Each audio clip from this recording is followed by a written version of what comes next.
What is up, fellas? Today we're going to be reacting to the downfall of James Corden.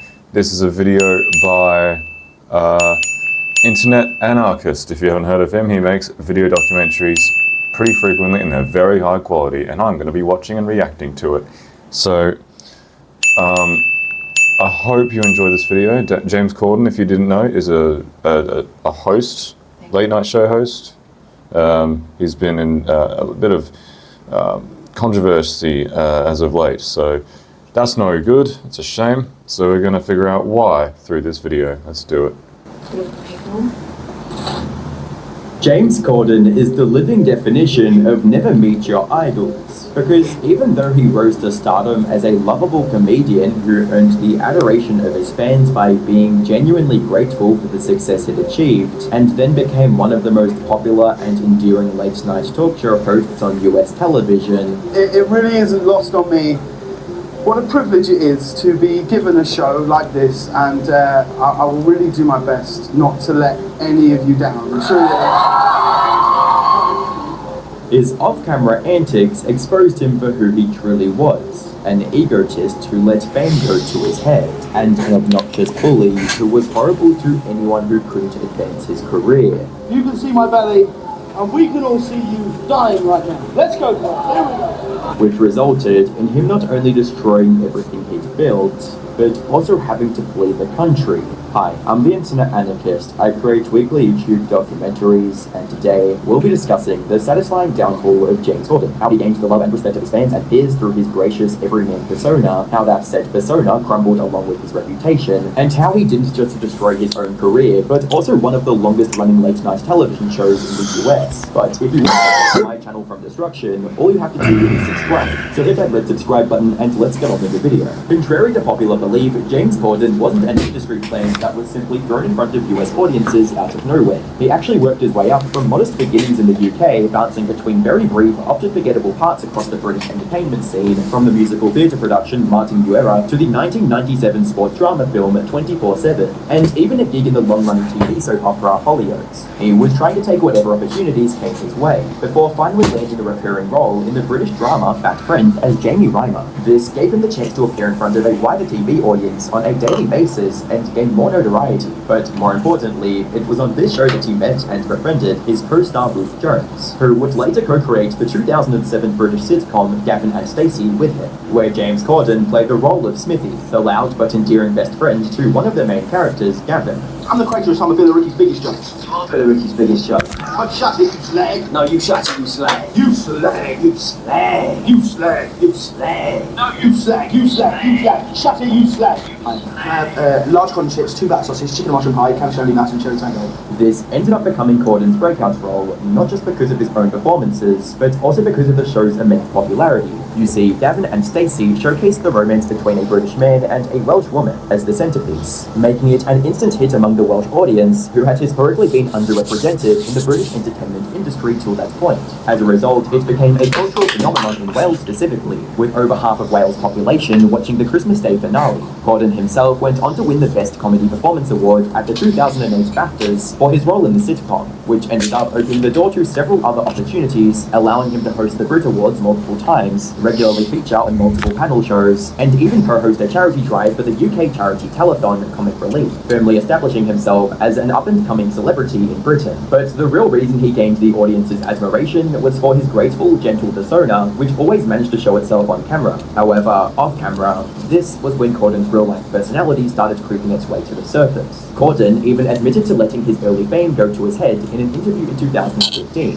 stating, "It's a really mind-altering time, that first flash of fame, and you start to perhaps think you're a bit more of a dude than you really are." A sentiment that probably a lot of celebrities can relate to. Fortunately for him, his Gavin and Stacey co-star, Rob Brydon, was quick in trying to get him back on the right track, telling him directly, "Look, this is a bit awkward to say, but I'm just hearing these things about you, and you've got to know that the way you behave has an effect on people." Even his family stepped in, with his sister giving him a hard reality check by saying, "James, don't be a dick."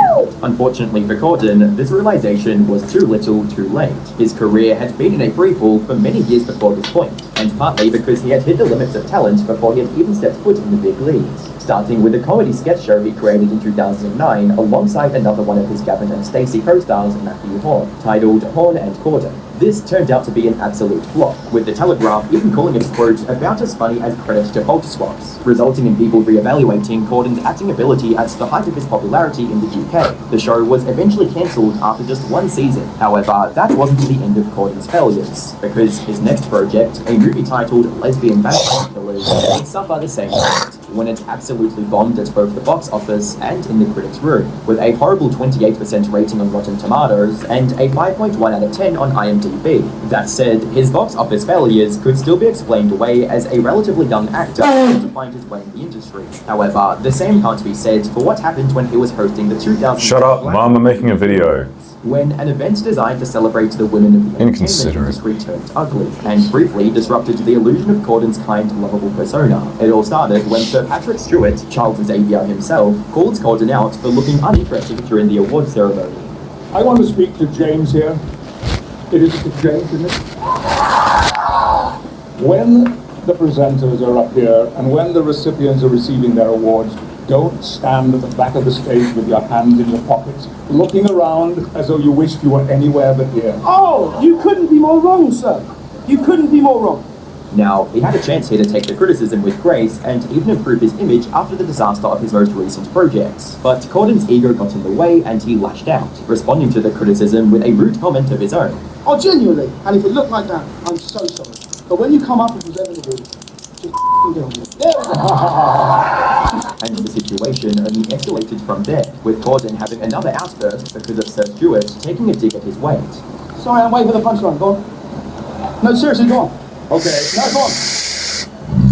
You can see my belly, and we can all see you dying right now. Let's go for it. There we go. Later on in the show, Zoe Saldana, who has won Best Actress of the Year for her role, tried to defuse the situation with humor. For whatever it's worth, I like her belly, so. But that didn't stop the pair from overshadowing her moment with their heated argument in the background. But I would pay to see Sir Patrick Stewart dying on stage any day, so. Now, granted, some people still believe Sir Stewart was in the wrong for calling Corden out publicly when he could have just had a quiet word with him backstage. That said, the manner in which Corden lashed out was still distasteful and unnecessary, and ended up showing a side of him that was uncharismatic, rather than the lovable Smithy that the UK audience has grown to love. However, despite his outburst, Corden would go on to get even bigger opportunities, mostly on name recognition, the most famous of which has to be his role as the host of A League of Their Own, a sports-based comedy talk show consisting of some of the biggest TV and sports stars in the UK.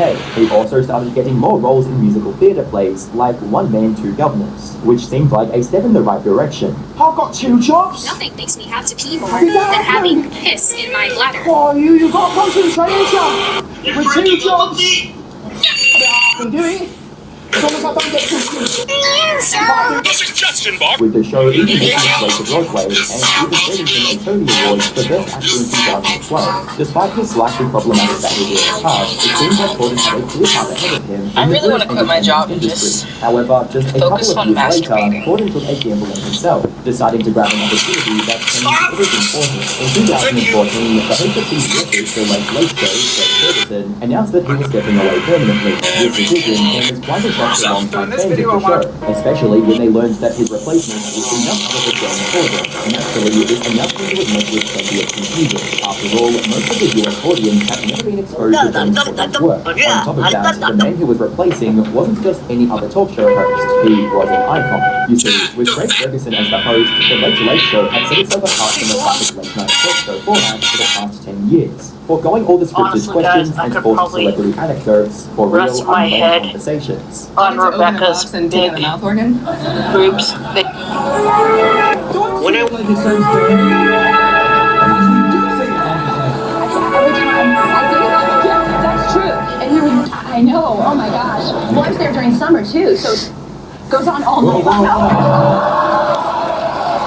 Which helped the audience relate to the celebrities they were seeing on a more personal level. But When I with wake up- James Corden, even though he came off as quite humble and grateful, Hey, get these papers on my desk. I will really do my best not to let any of you down. the The audience was hesitant that he was able to replace Ferguson's success. However, Corden had an advantage over Ferguson that no one realized. He knew how the newer generation consumed content. While TV ratings were still important, he realized that the real money was in creating viral moments that would be shared online the next day. So instead of focusing on long monologues to the live audience, as his predecessors had done, Corden with his team created a couple of new segments with the intention of creating those viral moments, which eventually led to the creation of one of the most popular late-night TV segments, Carpool Karaoke, where Corden drove around Los Angeles with his guests singing their songs, while having deep, unfiltered conversations with them in between. They said they like that. Did you just wear them once and just throw them out? Yeah. Do you seriously? Yeah. No one did. I definitely don't wear them. No, it's not me. Are you serious? You wear a pair of underpants once and then throw it out? That's the lie. I have to turn mine inside out forever again. Not only did this segment paint Corden as the fun-loving chill host who could get along with anyone, it also painted these celebrities in a new light, helping the audience see them at a more human level, like when Adele went from singing her own songs. Hey Mum, Karen Worker's calling. I'm in California dreaming. Oh my god, that's To flawlessly rapping Nicki Minaj's verse on Monster. Can I have it back after though? yeah.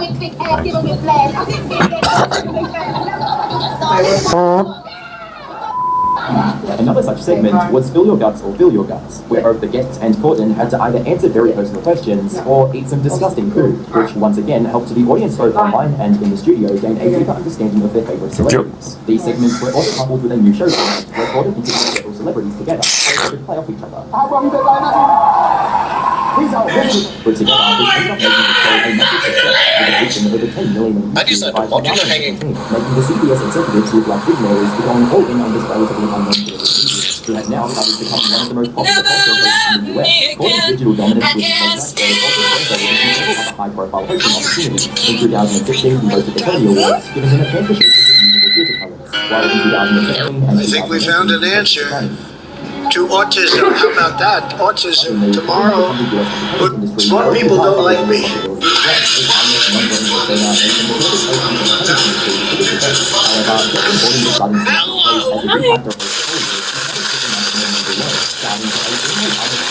Fill Your Gut segment with fellow culture host Jimmy Kimmel that turned embarrassing. It was Kimmel's turn to ask Corden a personal question, and it ends up being a pretty easy one. Name two of the cameramen in this room. To the embarrassment, Corden each made the answer. He tried to fill the time by laughing. I recently installed Windows. But ultimately, he didn't come up with This is against my document now.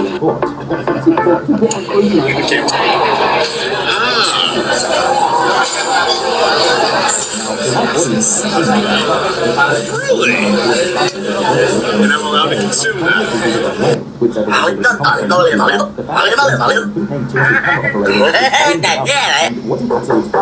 Someone's in here.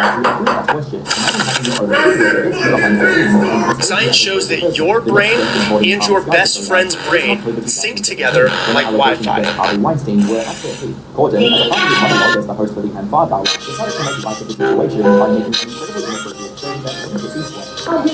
It's so beautiful. Harvey Weinstein has already asked tonight. That's his hotels are giving them a By now, the gap between Corden's on-camera and real-life persona was getting bigger and bigger. However, it was only going to make Awkward question. I want to walk about 19 miles from home, and I really need to use the restroom. Starting with the comment that read, "Hey James, you won't remember this, but me and my friends sat at the table next to you and Harry Styles, plus some other elements who were making the other side of our computer. We didn't bother you, but we were a massively excited. I'm gonna find a slim thing back. My party politely suggested you calm down and got really aggressive and threatening. So my question is this, how was so cool? Well, you were a massive I'm gonna find a followed up by a comment stating, massive hated person. I saw a leak of their own live through multiple tantrums and which made the other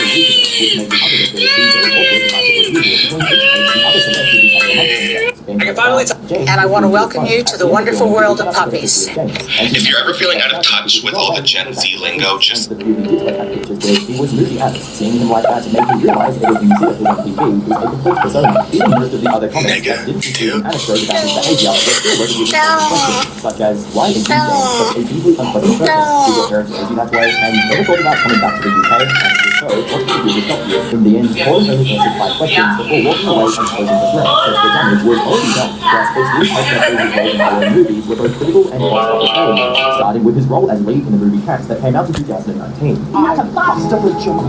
I'm not skin and bones. In fact, I'm remarkably bad. Which was so universally hated that it received both a 2.8 out of 10 on IMDb and a 19% rating on Rotten Tomatoes, with people specifically pointing out Gordon's performance as unbearable, leading to even Ricky Gervais making fun of it in his 2019 Golden Globes monologue. The world got to see James Corden as a fat pussy. He was also in the movie Cats, but no one saw that. However, Corden still had a chance here to regain some of his lost popularity by trying to defend the efforts the cast and crew put into the movie. But not only did he not do that, when asked about the movie on The Late Late Show, he replied, I don't know, I haven't seen it, so I've not watched the film. By this point, Corden's reputation as a host, and especially as a movie star, had gone down the drain, evident from the petition created on November 5th, 2021, to keep James Corden out of the production of Wicked the movie, which racked up over 100,000 signatures. His presence in the Friends reunion episode in 2021 wasn't received well either, especially since he had no prior link to the show. But perhaps the most damaging incident for his reputation occurred in November of 2022, when Gordon was banned from a popular New York restaurant named Balthazar. According to an Instagram post the restaurant's owner, Keith McNally, made in October 2022, Gordon had apparently been extremely nasty towards the manager after allegedly finding a hair in his food. He demanded that the manager bring him and his party another round of drinks and to make all the drinks they've ordered so far on the house. Otherwise, he would leave a negative Yelp review of the restaurant. Later on, he also became furious with the waitstaff after they made a mistake with his wife's omelette, allegedly yelling like crazy at the waiter, telling them they can't do their job, and that maybe he should go in the kitchen and cook the omelette. As this post started gaining traction, Corden immediately apologized. As her meal came wrong to the table the third time, in the heat of the moment, I made a sarcastic rude comment, right, about cooking it myself, and it is a comment I deeply regret. And got himself unbanned. However, this did little to repair the damage to his reputation, as this incident, once again, highlighted Corden's complete lack of respect towards anyone who couldn't advance his career. To make things worse, Corden would even later go on to say that he didn't do anything wrong on any level, shrugging off any responsibility for his actions once again. Following the Balthazar incident, more stories from Corden's past started resurfacing, resulting in the hate towards him reaching nuclear levels. And by 2023, it was hitting where it hurt the most, his wallet. The viewership of The Late Late Show was at an all-time low, costing CBS millions of dollars. Still, a majority of its viewers thought it would survive. That was until one of its most popular segments, Carpool Karaoke, was outed as fake, when a post started making the rounds on Twitter containing footage of James Corden's segment with Justin Bieber, revealing to everyone that Corden's car was being pulled along by a trailer at the front, meaning he wasn't driving the vehicle himself. Now, in hindsight, that doesn't seem like a big deal, especially considering Corden's humorous response to the video. I swear to you, 95% of the time, I really am endangering the lives of the world's biggest pop stars. Now look, I'm going to be completely transparent with you right now. Here is a list of every Carpool Karaoke where I used a tow, and this is a list of every one where I was driving the car, okay?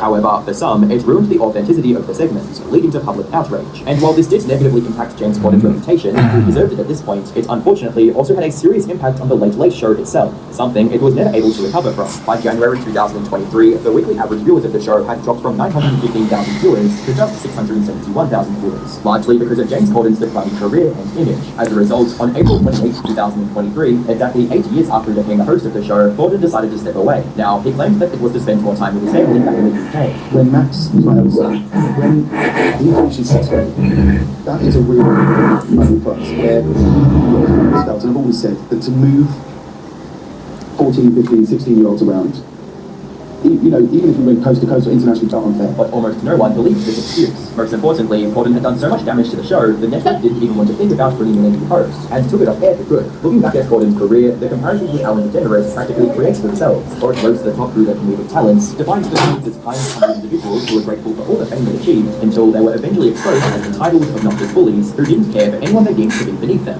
James, however, also used his skills as a theatre performer to mask his real personality even better. Even now, after returning to the UK, James has continued his theatre career, and even reprised his role as Smithy in the Christmas 2024 Gavin and Stacey special episode. However, that won't undo the damage that he's already done to his reputation, just like Jason Rogers, who lost everything after she was caught faking a very serious neurological disorder. Click the video on screen to find out more.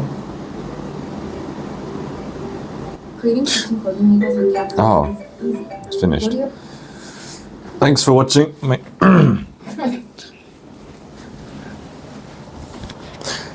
Thanks for watching, guys. That was an amazing video. Shout out to Internet Anarchist. I think that was his name. James Corden, yeah, apparently, yeah, bad. Boo. Not a very nice guy. Bye.